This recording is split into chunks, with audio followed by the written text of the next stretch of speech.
काहीतरी दान करावं.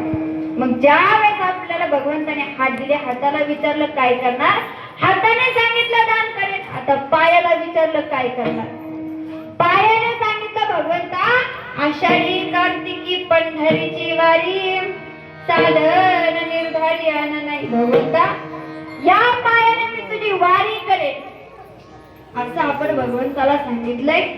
मग आपण जन्माला आल्याच्या नंतर करतो का? या तोंडाला विचारलं काय करणार, तर या तोंडाने सांगितलं भगवंता सदा नाम घोष करो हरी कथा, तेने सदा चित्ता समाधान. भगवंता तुझं नामस्मरण करेल. डोळ्याला विचारलं काय करणार, डोळ्याने सांगितलं सदा माझे डोळे जलो तुझे पुरती, रखुमाईच्या पती सोयरिया. भगवंता माझ्या डोळ्यामध्ये तुझं रूप मी साठवून ठेवी, असं आपण भगवंताला सांगतो. पण भगवंता या ज्या गर्भाच्या यातना आहे त्याच्यापासून आम्हाला बाहेर का?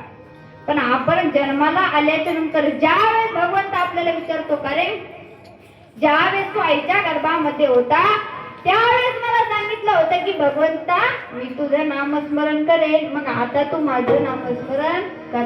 त्यावेळेस हा जीव भगवंताला म्हणतो भगवंता मी असं केव्हा म्हटलो, मी असं कधी म्हणलो. त्यावेळेस हा जीव भगवंताला असं सांगतो. परंतु हा देह भगवंताने आपल्याला कशासाठी दिला? भजनासाठी. देवे दिला देह भजन गोमटा, तो या झाला फाटा म्हणजे भजनासाठी हा नरदेह आपल्याला दिला, भगवंताची वारी करायला सांगितले. मग किती दिवस करायची हो आणि कशी करायची, तर माऊली ज्ञानोबा सांगतात जव हे सकळ सिद्ध आहे, हात चालावया पाये, तव तू आपुले स्वहित साहेब, तीर्थयात्रे जाय चुकू नको. माऊली ज्ञानोबा सांगतात जोपर्यंत हात पाय व्यवस्थित आहेत, जव हे सकळ सिद्ध आहे, हात चालावया पाये, जोपर्यंत पाय चालतात, हाताने काहीतरी घेता येतंय, हाताने आपण काहीतरी घेऊन खाऊ शकतो, तोपर्यंत वारी करा. तव तू आपले स्वहित साहित तीर्थयात्रे जाय चुकू नको.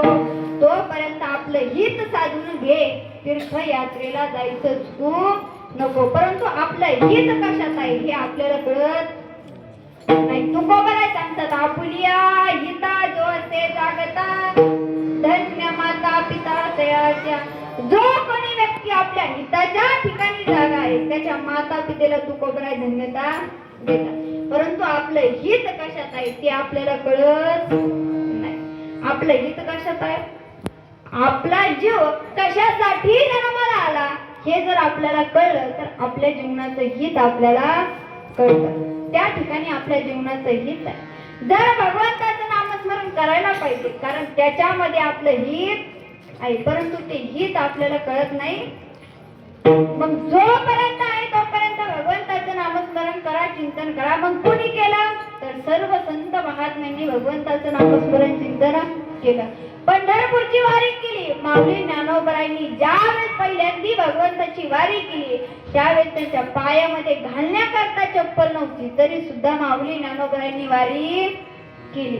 आपल्याकडे सर्व वस्तू आहे तरीही आपण वारीला जात नाही. आपण भगवंताची वारी केली पाहिजे. सर्व संत महात्म्यांनी वारी केली, सर्व संत महात्म्यांनी भजन केलं. किती भजन केलं तर ज्यावेळेस सर्व संत महात्मे कुणीही असू, ज्यावेळेस ते भजन करायचे त्यावेळेस ते कोण आहेत, कुठे आहेत आणि काय करतात याचं सुद्धा त्यांना भान राहत नव्हतं. एवढं भजन सर्व संत महात्म्यांनी केलं. तेवढं प्रेम त्यांचं भगवंतावरती होतं. राधेनं देखील भगवंताचं भजन केलं, मीराबाईनं भगवंताचं भजन केलं, जनाबाईनं सुद्धा भजन केलं. सर्व देह भान विसरून गेल्या. मैं तो सुधभूत खोई तेरे प्यार में, मैं तो सुधभूत खोई तेरे प्यार में, सब कुछ भूल गई तेरे संसार में.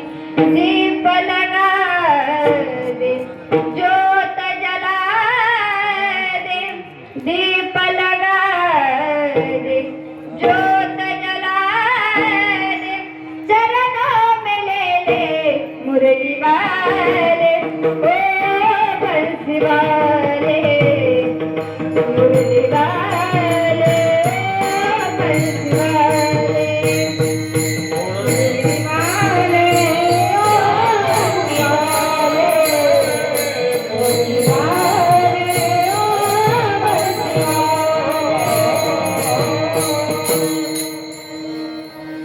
सर्व काही देह भान विसरून जावं एवढं भजन सर्व संत महात्म्यांनी केलं. ज्या वेळेस त्यांना बाई भगवंताचं नामस्मरण करायच्या त्यावेळेस गौऱ्या थापायच्या. त्यांच्या गौऱ्या सुद्धा विठ्ठल विठ्ठल म्हणत होत्या. तुमचे आमचे तोंड सुद्धा म्हणत नाही. म्हणतात की नाही विठ्ठल विठ्ठल